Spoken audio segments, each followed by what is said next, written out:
하나님의 은혜가 오늘 예배 참석한 성도 여러분들 함께 하시기를 예수님의 이름으로 축복합니다.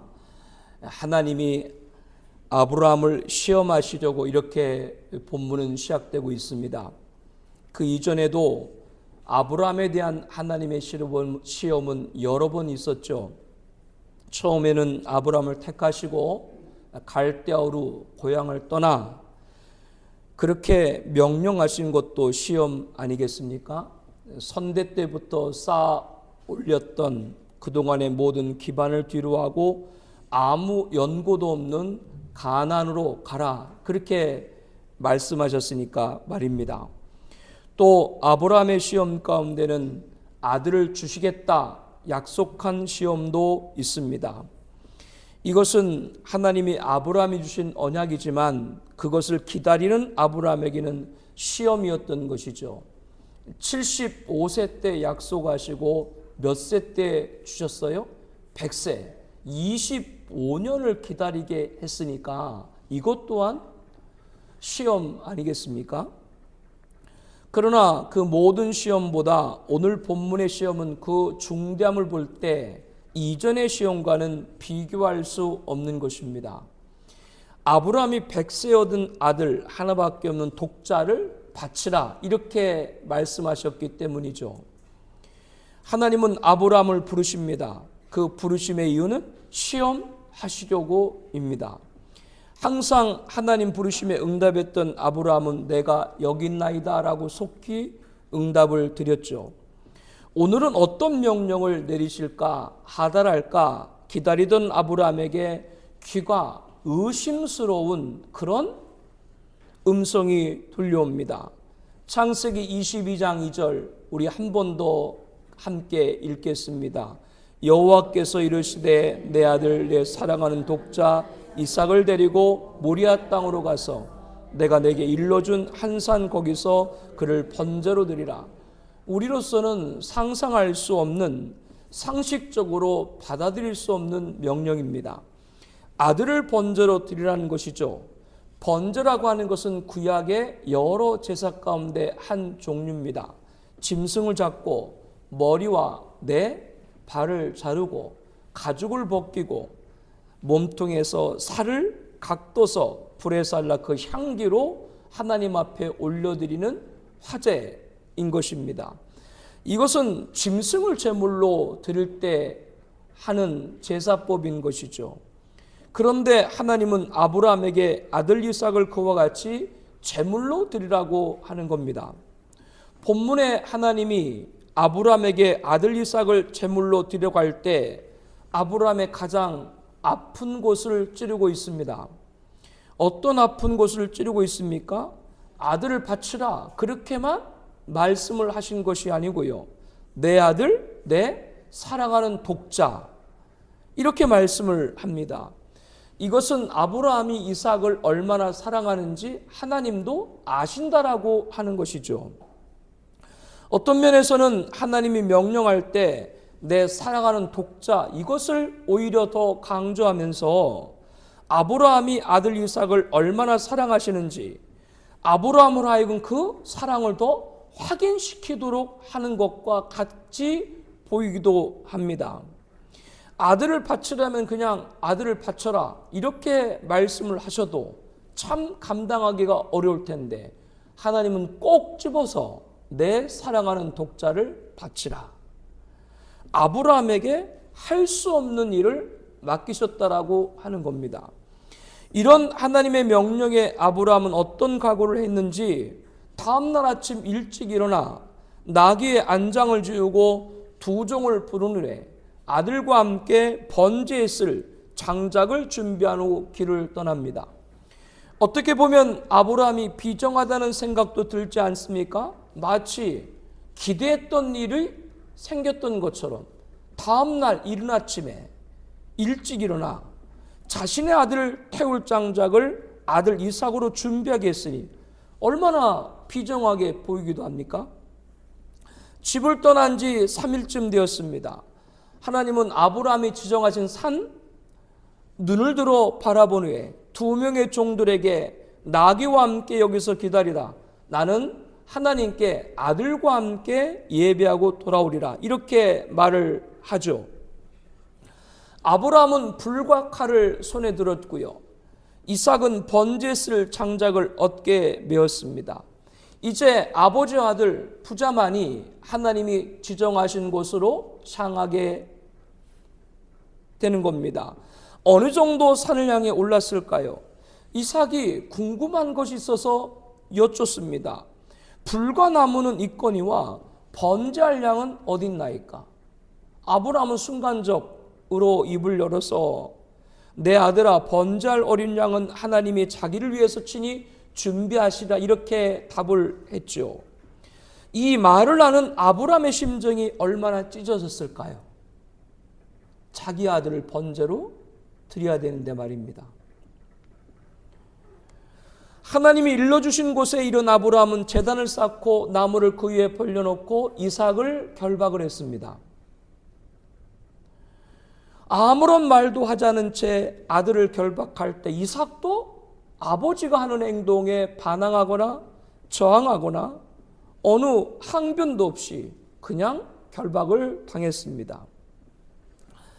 제단에 올려진 이삭을 향해 아브라함은 한순간의 망설임도 없이 이삭을 향해서 자기 손에 붙잡은 칼을 향했죠.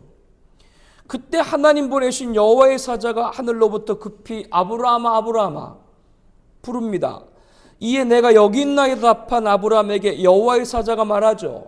우리 함께 읽어보겠습니다. 창세기 22장 12절입니다. 사자가 이르되 그 아이에게 내 손을 대지 말라. 그에게 아무 일도 하지 말라. 내가 내 아들 내 독자까지도 내게 아끼지 아니하였으니 내가 이제야 내가 하나님을 경외하는 줄을 아노라. 이 말씀을 들은 아브라함은 숯불에 걸린 수양을 발견하게 됩니다. 그것을 제물로 드리죠. 아브라함이 산에 오르기 전 이삭이 번제할 불, 나무는 있는데 번제로 드릴 어린 양은 어디 있습니까? 라고 물었을 때 아브라함이 뭐라고 답을 했었어요? 번제할 양은 하나님이 준비하셨을 것이다. 정말 그대로 하나님이 정하신 번제 드릴 산에 한 마리 양을 준비를 시켜 놓으셨던 것이죠. 사람들은 그 후로 그것을 여호와 이레, 여호와의 예비 이렇게 불렀습니다.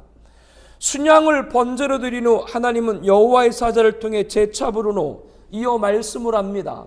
출애굽기 22장 16절입니다. 이르시되 여호와께서 이르시기를 내가 나를 가리켜 맹세하노니 내가 이같이 행하여 내 아들 내 독자도 아끼지 아니하였은즉 내가 내게 큰 복을 주고 내 씨가 크게 번성하여 하늘의 별과 같고 바닷가의 모래와 같게 하리니 내 씨가 그 대적의 성문을 차지하리라. 또 내 씨로 말미암아 천하 만민이 복을 받으리니 이는 내가 나의 말을 준행하였음이라. 큰 복과 창대함을 다시 한번 하나님은 아브라함에게 약속을 해 주셨습니다. 하나님께서는 아브라함이 하나님의 명령을 따라 아들 이삭을 번제로 바치려고 했을 때 여호와의 사자를 통해 2번 말씀을 하셨는데요. 그 2번 가운데 반복했던 말씀이 있습니다. 내가 내 아들 독자까지도 아끼지 아니하였으니 내 아들 내 독자도 아끼지 아니하였은즉 하나님을 경외함으로 내 독자까지 내게 아끼지 않았다는 것이 시험을 통과한 아브라함에게서 주신 아브라함이 주신 하나님의 인정이었던 것이죠. 하나님의 인정을 받는 저와 여러분 되길 축복합니다. 아브라함에게 있어서 이삭은 어떤 존재입니까? 내 사랑하는 독자. 아브라함에게 말씀하실 정도로 하나님께서 그렇게 해요. 아브라함에게 이삭은 사랑하는 아들이었습니다. 그 아들이 없으면 다른 아들, 사랑할 수 있는 아들이 없어요. 독자입니다. 그 이삭에 대한 아브라함의 사랑은 지극할 수밖에 없습니다. 물론 예외도 있어요. 저같이 독자인데 짜장면도 아버지한테 한 번 못 얻어먹은 아들도 있긴 있어요. 그러나 독자가 얼마나 귀해요. 이 자리에도 독자 둔 어머니 아버지가 계시지 않습니까? 그에 대한 이삭에 대한 아브라함의 사랑이라고 하는 것은 지극할 수밖에 없죠. 아브라함의 이삭에 대한 사랑은 아브라함이 있어서 이삭이 전부다 이거예요. 아브라함 이삭을 사랑했다라고 하는 건 뭐라고요? 아브라함에게 전부가 누구다? 이삭이다. 그 얘기와 같은 거예요. 그런데 아브라함이 이삭을 하나님께 번제로 바쳤다고 하는 것은 아브라함 자기가 번제가 됐다. 그것과 같아요. 아브라함에게 있어서 이삭은 아브라함의 전부였기 때문에 그렇습니다. 하나님은 아브라함이 그러한 중에도 아들 이삭을 번제로 바치려는 것을 번제로 바친 것과 똑같이 인정을 해주신 것이죠. 그리고 내가 내 아들 내 독자까지도 내게 아끼지 아니하였으니 이제야 내가 하나님을 뭐하는 줄? 경외하는 줄을 아노라. 이 말을 바꿔 말하면 하나님께서 아들을 바친 아브라함을 보고 이제야 내가 나를 누구보다 아들보다도 나를 더 사랑하는구나. 이렇게 하나님이 아브라함에게 인정했다. 그 말과 같은 것이죠. 예수님께서도 디베라 바다에서 다시 어부로 돌아가려고 했던 제자들에게 나타나서 수제자인 베드로에게 하신 말씀이 뭐예요? 요한의 아들 시몬아, 내가 나를 똑같아요. 그 누구보다도 누구를? 하나님을 사랑하느냐. 여기에 아브라함은 인정을 받은 것이죠. 그래서 그런 아브라함에게 하나님은 큰 복을 주고 내 씨가 크게 번성하여 하늘의 별과 같고 바닷가의 모래 같고 내 씨가 그 대적의 성문을 차지할 것이고 내 씨로 말미암아 천하 만민이 복을 받으리니 이는 내가 나의 말을 준행하였음이라. 이렇게 큰 복과 창담을 다시 한번 언약을 해주신 겁니다. 그렇다면 하나님은 아브라함이 아들 이삭을 번제까지 드려줘 불로 살려지는 않았지만 말씀에 순종한 행위를 번제로 드린 것 같이 보시고 아브라함이 이렇게 큰 복과 창대를 허락하셨다 제가 말씀을 드렸잖아요. 그러면 아브라함의 순종은 작은 건가요? 아들을 진짜 번제로 드리진 않고 번제로 드리려고 했던 그 말씀을 따라갔던 그것은 그 순종은 작은 것인가요? 그렇지 않죠. 하나님의 명령을 받고 그 중차대한 일이 밖에서 남자들이 어떠한 일에 부탁을 받으면 제일 핑계대는 게 뭐예요? 남자들이 밖에서 무슨 일 겪게 되면 곤란해 답변하기가. 그러면 제일 남자들이 핑계 많이 대는 게 뭐예요? 집사람하고 상의해 봐야 되겠다고. 아브라함이 상의했습니까? 사라한테? 상의 안 했습니다. 왜? 상의하면 분명히 이삭의 엄마 사라가 이삭을 그렇게 하라고 아브라함에게 말할 리가 없는 것이죠. 안 했습니다. 아브라함 다음날 일찍 일어나 자기 마음이 혹시 변경할까 봐 다음날 일찍 일어나 두 종과 이삭과 함께 번제 쓸 장작을 준비했죠. 그리고 3일길을 걸었습니다. 말이 3일길이지. 그 3일이 아브라함에게 있어서는 얼마나 긴 시간이었을 거예요. 차라리 그 가는 동안 폭우가 쏟아지고 대설로 눈이 무릎을 덮고 아니 태풍이 몰아쳐가지고 가는 길이 막혔으면 좋겠다. 그런 생각이 안 들었겠어요? 또 3일길을 걸으면서 아들한테 그 사실을 말해야 되지 않나 그런 갈등이 있지 않았겠어요? 그러면 한밤중에 자다가 아들이 몰래 도망갈 수도 있잖아요. 그러면 이삭을 번제로 불에 살리지 않아도 되잖아요. 또 단둘이 산에 오를 때 회피하고자 하는 여러 다른 생각도 들지 않았겠습니까? 그러나 그 모든 시간들을 하나님의 명령만을 따르며 묵묵히 산에 올랐습니다. 이러한 아브라함의 순종을 볼 때 아들 이삭이 불에 살려지는 번제가 되지 않았다고 하더라도 그 아브라함의 순종한 그 모든 행동은 번제로 아들을 드린 것과 똑같다라고 하는 것이 하나님의 뭐요? 인정이었던 것이죠.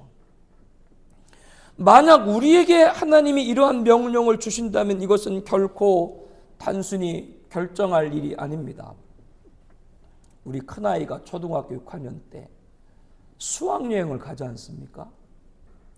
근데 어떻게 된 일인지 그 해에 그 수학여행이 주일날이 포함이 되어 있어요. 기도했는데 하나님은 주일에 딸 보내지 말라라는 감동을 주셨어요. 가지 마라. 뭐 울고불고 난리가 났죠. 6학년 전학생 중에 딱 우리 딸 한 명만 안 갔으니까. 그리고 그때 딸 친구들이 그 주변에 있는 교회 목사님 딸들도 있었어요. 왜 다른 교회 누구누구 목사님 딸은 가는데 아빠는 못 가게 하냐, 그런 원망? 그거 많이 들었죠.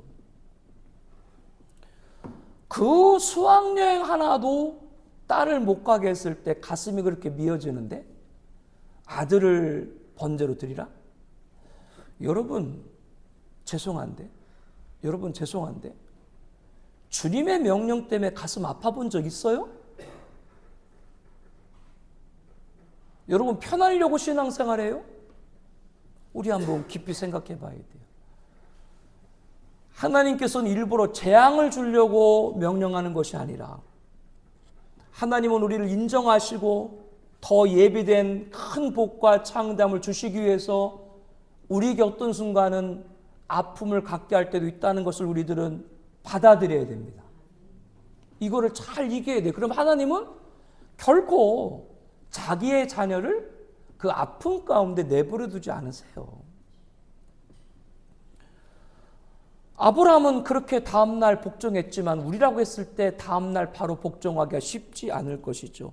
하나님께 시간 좀 달라고 그렇게 하면서 며칠 몇 날을 머리를 싸매고 고민했을지도 모릅니다. 또 때를 써가면서도 돌이켜 싶을 때도 있을지 모릅니다. 하나님 그것만은 못하겠습니다. 제가 다른 거 할게요 라고 하면서요. 그러므로 정말 아들이 번제가 되지 않았다고 하더라도 번제로 드린 것과 똑같이 그렇기 때문에 하나님은 누구를? 아브라함을 인정하신 것이고 믿음의 조상으로 세운 것이죠. 그런데 성도 여러분, 아들을 번제로 실제로 드린 아버지가 있습니다. 그분 여러분도 잘 아시죠? 하나님이십니다. 하나님은 아들 예수님을 번제물 되게 했습니다. 요한일서 4장 10절, 사랑은 여기 있으니 우리가 사람을 사랑한 것이 아니요 하나님이 우리를 사랑하사 우리 죄를 속하기 위하여 화목제물로 그 아들을 보내셨습니다. 이 말씀이 하나님은 아들을 제물로 이 세상에 보내셨다고 하셨는데요.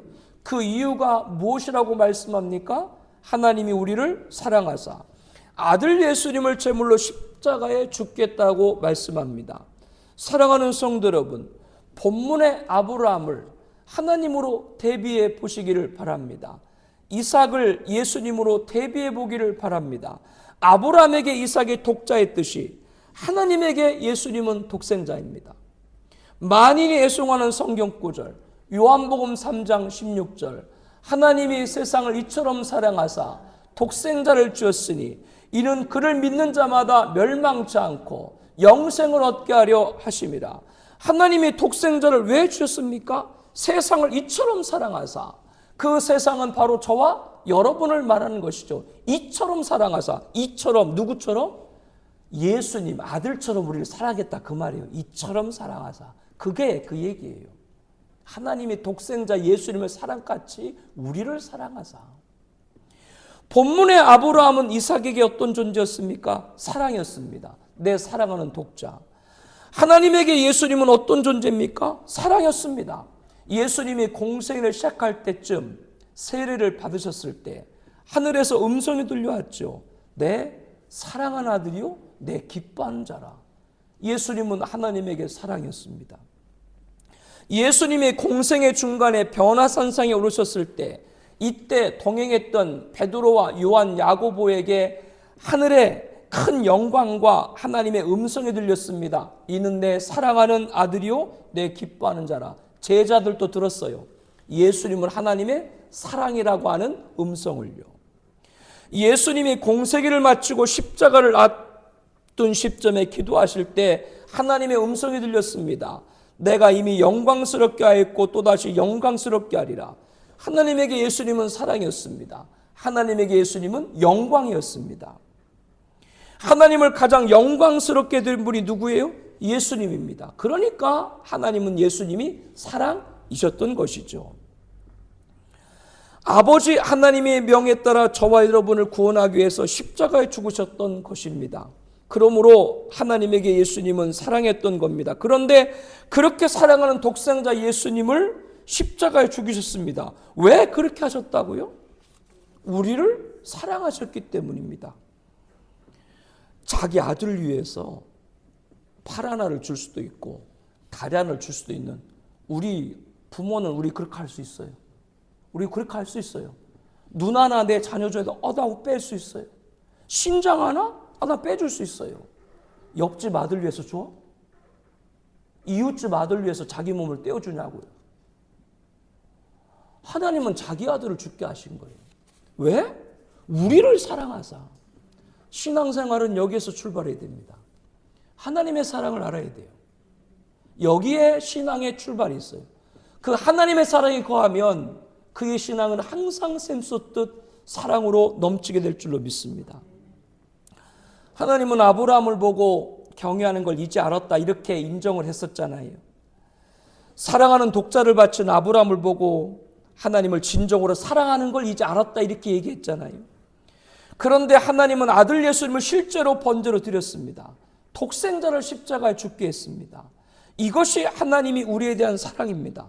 이것만큼 큰 사랑이 어딨나요? 아들을 주기까지 한 저와 여러분을 사랑했다라고 하는 것이죠. 예수님께서는 2000년 전 십자가에 죽으셨습니다. 아버지 하나님의 그 뜻에 십자가에 죽기까지 복종을 하셨던 것이죠. 아브라함이 산에 올라 이삭을 결박할 때 당시 아브라함은 100세가 넘은 노인이었고 100세가 된 넘은 노인이었고 이삭은 청년이었어요. 그럼에도 이삭은 아브라함의 결박에 아무런 반항도 항병도 저항도 하지 않았습니다. 이것은 예수님께서 십자가에 죽으시기 위해 가셨던 길과 똑같죠. 그가 곤욕을 당하여 괴로울 때도 그의 입을 열지 아니하였으며 마치 도수장으로 끌려가는 어린 양과 털 깎는 자 앞에서 잠잠한 양같이 그의 입을 열지 아니했다. 예수님도 아무런 저항도 반항도 허역도 하지를 않았습니다. 아버지 하나님 명령에 순종한 아들 예수님은 우리를 사랑해서 에베소 5장 2절에 말씀합니다. 그리스도께서 너희를 사랑같이 너희도 서로 사랑 가운데 행하라. 그는 우리를 위하여 자신을 버리사 향기로운 제물과 희생제물로 하나님께 드렸다. 여기 희생제물로 드렸다 이 말을 예전 개역 개정 성경에는 생축 육체로 드렸다. 자기 육체를 불살랐다. 그렇게 옛날 개역 개정 성경에는 번역을 하고 있습니다. 본문에서 아브라함은 아들 이삭 대신 수풀에 걸린 수양을 번제로 드렸습니다. 이 수양은 보라 세상죄를 짊어 지고 가는 하나님의 어린 양이로다. 그 예수님을 상징하는 것이죠. 이렇게 아브라함은 아들 이삭 대신 수양을 잡아 드렸지만 하나님은 자기 아들 독생자를 생축 육체 그대로 십자가에 죽게 했다. 이렇게 말씀을 하는 것이죠. 그럴 이유가 없는데 왜? 이유는 단 하나, 우리를 사랑하셨기 때문이죠. 그렇기 때문에 요한 1서 4장 10절에 사랑은 여기 있으니 우리가 하나님을 사랑하는 것이 아니요 사랑은 여기 있다. 그 말은 뭐요? 진정한 사랑은 아들 예수를 십자가에 죽게 한 하나님의 사랑, 이것이 진정한 사랑이다. 사랑은 여기 있다. 이렇게 말씀을 하고 있는 겁니다. 하나님이 우리를 사랑하사 우리 죄를 속하기 위하여 화목제물로 그 아들을 보내셨습니다. 사랑은 여기 있다. 우리를 사랑하사 아들을 죽게 하신 사랑, 이것이 진정한 사랑이라고 하는 것이죠. 인생은 진정한 사랑을 찾아야 돼요. 그 진정한 사랑을 찾지 못하면 항상 메말라요. 갈급해요. 무엇으로도 채워줄 수 없어요. 여러분의 영혼까지 채울 수 있는 사랑은 진정한 사랑, 사랑은 여기 있다. 아들을 십자가에 죽기까지는 그 사랑으로 채워질 때만이 채워지게 될 줄로 압니다. 여러분의 영혼에 대한 갈증은요. 2000년 전 예수님은 십자가에 죽으셨습니다. 아버지신 하나님께 아들 예수님이 명령한 것을 예수님은 순종하신 것이죠. 마치 아브라함이 이삭을 결박할 때 아무런 대항 없이 순순히 잡힌 것과 같이 말입니다. 하나님께서는 아브라함의 순종을 보고 이제야 내가 나를 경외한 줄 알았다라고 인정했습니다. 즉 그렇게 사랑하는 독자 이삭까지도 아끼지 않은 것을 보고 하나님 비로소 아브라함에게 누구보다도 누구를 하나님을 사랑하는구나, 이렇게 하나님은 인정을 한 것이죠. 사랑하는 성도 여러분, 하나님의 사랑하는 독생자를 우리를 위해 죽게 하신 이유가 무엇이라고요? 우리를 사랑하셨기 때문입니다. 아들까지 아끼지 아니하신 사랑, 하나님의 사랑입니다. 이 사랑만큼 큰 사랑은 없어요. 이것이 진정한 사랑입니다. 이 진정한 사랑이 어떤 사랑인지 좀 더 성경을 통해 알아보고 독자까지 아끼지 아니하신 하나님의 사랑이 완전히 녹아진 은혜가 오늘 이 시간에 있기를 축복합니다. 로마서 5장 8절에 우리가 아직 죄인 되었을 때 그리스도께서 우리를 위하여 죽으심으로 하나님께서 우리에 대한 자기의 사랑을 확증하셨느니라. 이 말씀은 하나님의 사랑은 우리가 자격이 되어서 받은 것이 아니라 우리가 죄인 되었을 때 사랑한 것이라고 말씀합니다.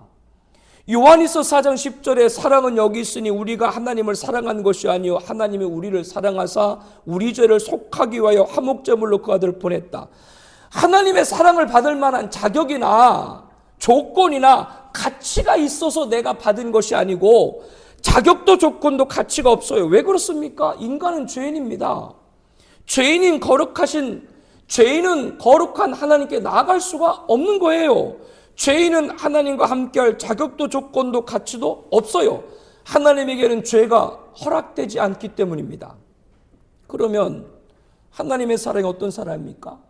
우리를 사랑한 하나님의 사랑입니다. 우리를 사랑한 하나님의 사랑은 무엇을 알게 합니까? 하나님의 사랑은 아들 예수까지 십자가 죽게 하신 사랑이라고 말씀드렸죠. 그러므로 인간은 죄인으로 자격도 안 되고 조건도 없고 가치도 없지만 누가 죽으셨기 때문에 아들 예수가 죽기 때문에 그 예수님 믿기만 하면 다 그 사랑을 받는 것이죠. 어떤 인간도 누구를 믿기만 하면, 예수를 믿기만 하면 구원을 받는 것이죠. 하나님의 사랑은 첫 번째, 이 진정한 사랑은 첫 번째, 차별이 없는 거예요. 누구나 믿기만 하면 다 구원받는 거예요. 차별이 없는 것이 하나님의 사랑입니다. 그러므로 이것이 진정한 사랑이 되는 것이죠. 이 진정한 사랑에는 어떠한 인간도 예외일 수가 없어요. 누구만 믿기만 하면, 예수님 믿기만 하면 되는 거예요. 이렇게 하나님의 독자를 아끼지 아니한 하나님의 사랑, 진정한 사랑은 차별이 없습니다. 로마서 3장 22절에 하나님의 사랑과 동의어인 하나님의 의는 차별이 없습니다. 이렇게 말씀을 하고 있습니다. 차별이 없다고 하는 것이 얼마나 중요한 것인지 우리는 알고 있습니다. 우리가 살고 있는 국가는 민주공화국입니다. 모든 사람이 평등하죠. 그러나 모든 사람이 평등하다고 인정하는 사람은 대한민국에 한 명도 없을 거예요. 왜? 차별이 존재하기 때문입니다.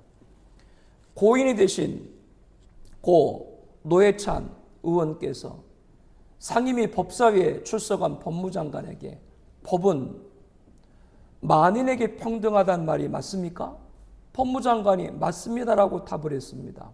그런데 왜 법이 만인에게 평등한 것이 아니라 만 명에게만 평등한가요? 만인의 만은 찰만이고 사람인이니까 모든 사람에게 평등한 것이 법, 그것이 맞는 것인데 만 명, 1만만, 왜 만 명에게만 평등합니까? 여러분 그 얘기가 어떤 의미인지 알 거예요. 노회찬 의원께서 가리킨 그 만 명이 누구예요? 쉬운 말로 가진 자들입니다. 특권층, 법도 가진 자들에게 뭐요? 관대한 것이죠. 3호 법칙이 있습니다. 징역 3년, 집행유예 5년입니다. 일반 서민들은 생각할 수 없는 천문학적인 그런 비자금이나 횡령, 배임 등으로 재벌 총수가 구속됐습니다. 그러면 그 범죄 사실을 볼 때 적어도 10년의 실형은 받아야 형법에 맞습니다. 그런데 판사들이 재벌 총수들에게는 한결같이 징역 3년에 집행유예 5년을 선고하는 것이죠. 사실상 석방을 해주는 겁니다. 그 이유는 그 재벌 총수가 구속이 되면 그 기업의 경영이 어렵게 되고, 그러면 그 기업의 직원들도 큰 손해를 보고, 나아가 그 기업에 여러 연관된 회사들이 있는데 그곳 상당수 사원들도 피해를 입다. 결국 국가와 국민이 피해를 입는 거기 때문에 재벌 총수들은 그렇게 석방을 해주는 것이죠. 그리고 그 재벌 총수들이 나라를 위해서 크게 기여한 점도 참작을 해서 판사가 선고를 합니다. 판사라고 하는 것은 국가가 준 양심이에요. 똑같은 범죄도 판사의 판결이 같아요, 달라요? 똑같은 범죄 다 달라요. 그거는 판사의 양심이에요. 국가가 판사한테 양심을 준 거예요. 그렇기 때문에 판사의 결정에 저는 이의를 제기할 필요는 없습니다. 그 제가 말하는 건 세상은 분명히 뭐가 존재한다? 차별이 존재한다. 저 그거를 말씀을 드리는 겁니다. 그 외에 우리는 살아가면서 크고 작은 차별들을 당합니다. 돈 없어서 당하는 차별, 많은 사람들이 꺼리는 직업을 갖는 데서 오는 차별, 배움으로 인한 차별, 가정환경을 통한 차별, 청춘 남녀가 교제를 하고 결혼하고 싶어도 대칭이 안 되고 비대칭이 돼. 양쪽이 너무나 차이가 나. 그로 인해 이루어지 못하는 그런 차별. 실제로 있었던 일입니다. 한 의사가 결혼을 하는데 장인한테 나같이 훌륭한 사위를 얻게 됐으니 장인 상속을 나한테 미리 각서를 써주십시오. 그런데 그거를 보고도 딸이 너무 좋아하니 장인이 수모를 겪으면서도 딸이 좋아하는데 어떻게 해요? 여러분도 그래서 다 보냈잖아요. 어떻게 해요? 그냥 써줬죠. 그런데 딱 결혼하고 나자마자 이 의사 사위가 아내하고 잠자리 안 하고 다른 이성과 외도를 하는 것이죠. 장인이 화가 나요, 안 나요? 화가 나니까 상속 주겠다는 각서 다 그거 파기한다라고 하니까 그 사위가 법원에 고소를 했어. 왜? 이미 자기가 받을 모든 것들을 법적으로 준비를 다 해놨던 것이죠. 이게 진짜 있었던 일입니다. 이 이야기 안에 뭐가 있어요? 차별이죠. 난 당신 같은 사람들하고 다르다. 차별입니다. 그래서 지금 이 나라에 큰 문제가 일어나는 것 중에 하나가 나는 너희들과 다르다. 그렇기 때문에 문제가 지금 이 나라에 일어나고 있는 거예요. 그러나 이러한 세상의 모든 차별에도 어느 인간도 가진 자, 못 가진 자, 식자, 배우지 못한 자, 남녀노소 구분 없이 차별이 없는 것이 바로 뭐예요? 독생자를 아끼지 않고 십자가에 죽게 하신 하나님의 사랑인 줄로 믿습니다. 이게 진정한 사랑이에요.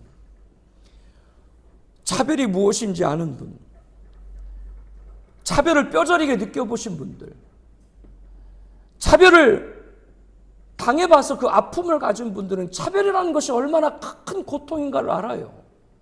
그 모든 차별이 없는 것은 오직 하나님의 사랑밖에 없습니다. 그 앞에 나와야 돼요. 이게 진정한 사랑이에요. 그러면 가슴에 맡겼던 것이 다 풀려지게 돼요. 어떤 곳에서도 찾을 수 없는 위로와 평강이 차별 없는 이 하나님의 사랑으로 다 해결이 되는 것이죠. 두 번째로 독자를 아끼지 아니하신 하나님의 사랑, 진정한 사랑은 무엇이 있습니까? 로마서 8장 39절입니다. 높음이나 기쁨이나 다른 어떤 피조물이라도 우리를 우리 주 그리스도 예수 안에 있는 하나님의 사랑에서 끊을 수 없으리라.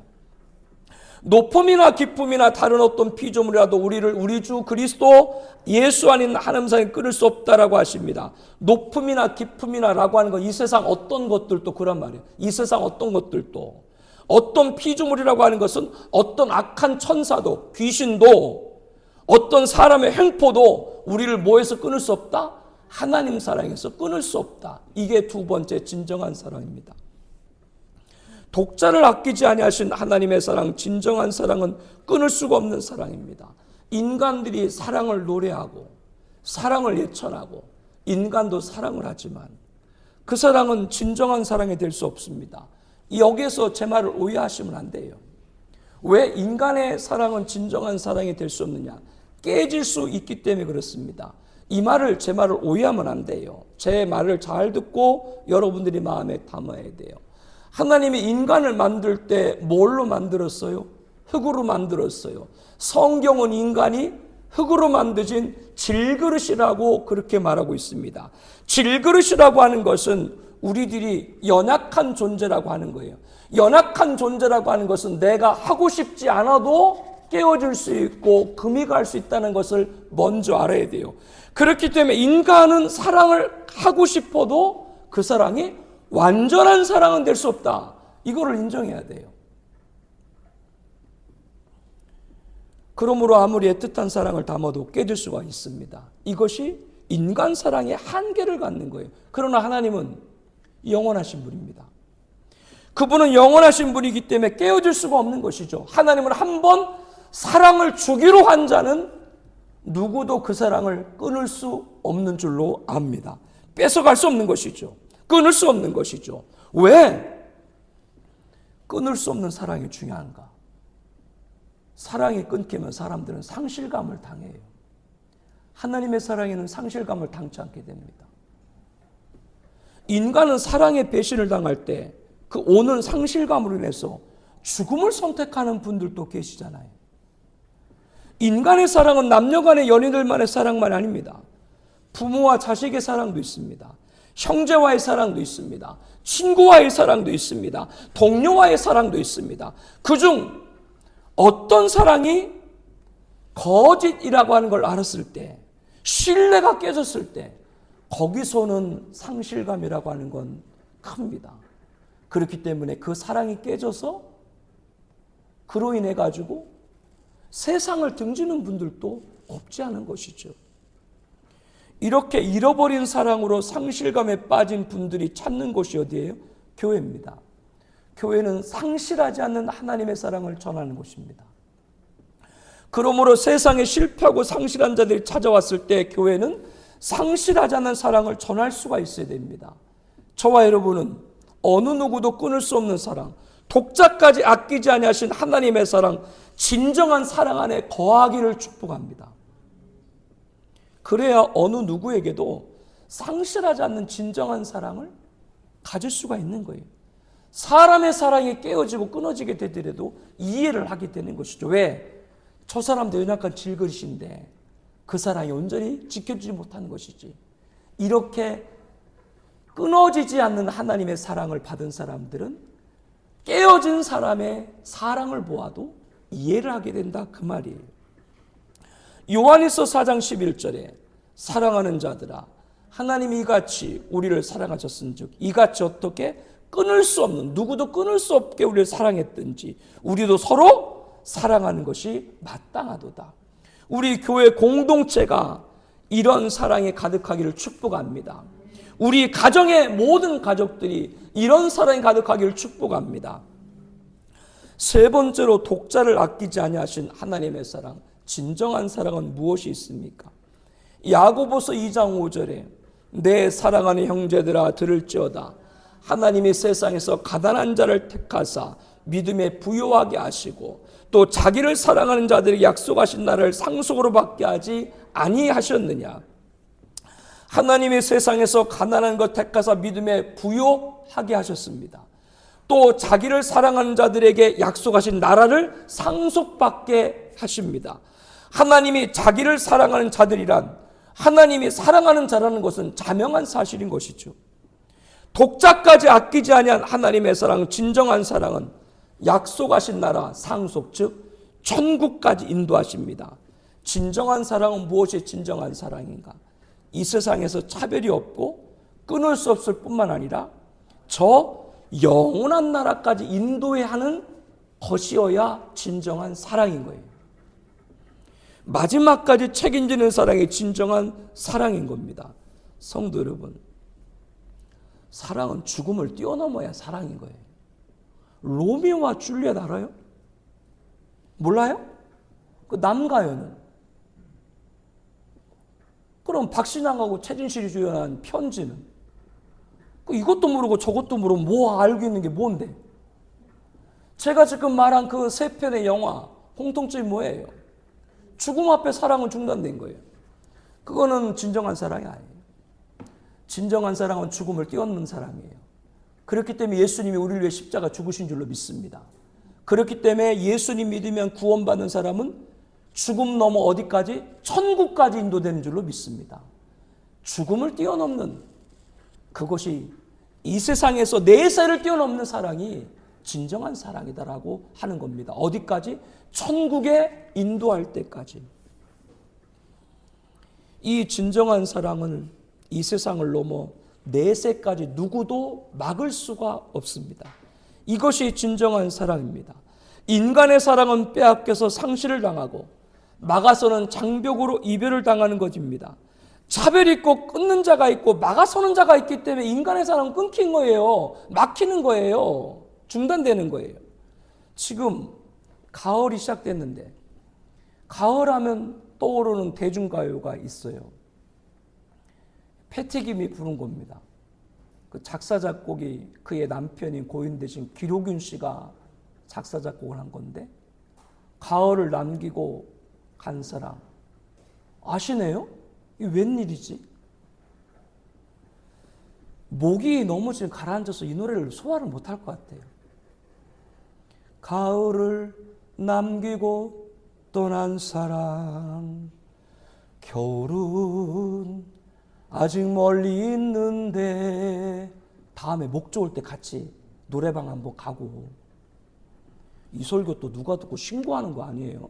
이전 목사 노래방 갔다고? 가을을 남기고 떠난 사랑. 왜 가을을 남기고 떠난 사랑입니까? 겨울은 아직 멀리 있는데 그러니까 이별한 거죠. 겨울은 아직 멀리 있는데 사랑이 깊어가는 슬픔에 눈물한 향기는 꿈이었네. 당신의 눈물이 생각날 때 기억에 남아있는 꿈들이 누구에게는 가슴 설레는 가을이지만 누구에게는 이별의 아픔이 가득한 가을인 것이죠. 이와 같이 인간의 사랑은 막아서는 장벽으로 이별을 갖게 하고 그러나 이것을 기억하세요. 독자까지 아끼지 아니하시는 하나님의 사랑, 진정한 사랑은 누구도 막아설 수 없고 어느 순간까지 천국에 가는 그날까지 누구도 막아설 수, 끊을 수 없는 줄로 믿습니다. 이 세상에 그런 사랑 없어요. 그 사랑 오직 하나, 독자까지 아끼지 않은 하나님의 사랑, 진정한 하나님의 사랑뿐이에요. 그 사랑 안에 거하는 사람은 두려움이 없습니다. 왜? 나를 천국까지 인도하시는 하나님의 사랑에 붙들려 있기 때문이죠. 어느 순간에도 막아설 수 없는 하나님의 사랑이 나를 저 영원한 나라까지 인도할 것이다. 이것을 믿기 때문입니다. 이 사랑이 가득한 청아비전교회 공동체가 되시기를 예수님의 이름으로 축복합니다. 우리 함께 기도하겠습니다. 우리 기도 제목 있죠? 먼저 함께 읽겠습니다. 하나님은 아브라함의 전부이자 사랑인 이삭을 번제로 드리라는 것을 드린 것으로 받으시고 독자도 아끼지 아니했은즉 내게 큰 복을 주고 내 씨가 크게 번성하여 하늘의 별과 같고 바닷가의 모래와 같게 하리니 내 씨가 그의 대적 성문을 차지하리라. 또 내 씨로 말미암아 천하 만민이 복을 받으리라고 하셨습니다. 우리 순종, 우리 축복이 되게 하옵소서. 하나님은 독생자를 실제로 십자가에 죽게 했습니다. 사랑은 여기 있다. 우리를 사랑하사 아들을 죽게 한 사랑, 이것이 진정한 사랑이라는 말씀입니다. 항상 우리 영혼에 진정한 사랑으로 가득 차게 하옵소서. 중보하는 영혼들이 진정한 사랑으로 가득 차게 하옵소서. 진정한 사랑은 차별이 없습니다. 세상에서 여러 차별이 우리를 아프게 하지만 하나님의 사랑은 차별이 없습니다. 차별 없는 사랑을 깨닫고 힘을 얻고 위로받고 감사를 갖게 하옵소서. 하나님의 사랑, 진정한 사랑에 거하게 하옵소서. 진정한 사랑을 끊을 수 없습니다. 악한 천사도 사람의 행포도 우리가 받는 사랑을 끊을 수 없습니다. 깨어진 사랑으로 고통받는 영혼들이 끊을 수 없는 하나님의 사랑, 진정한 사랑 안에 거하게 하옵소서. 진정한 사랑은 막을 수 없습니다. 인간의 사랑은 장벽이 막아서서 이별의 아픔을 갖게 합니다. 그러나 하나님의 사랑은 저 천국 간 날까지 막아설 없습니다. 내 인생 마지막이 세상의 마지막이 아니요 천국으로 인도한 막을 수 없는 하나님의 사랑, 진정한 사랑에 거하게 하여 주시옵소서. 우리 함께 통성으로 기도하겠습니다.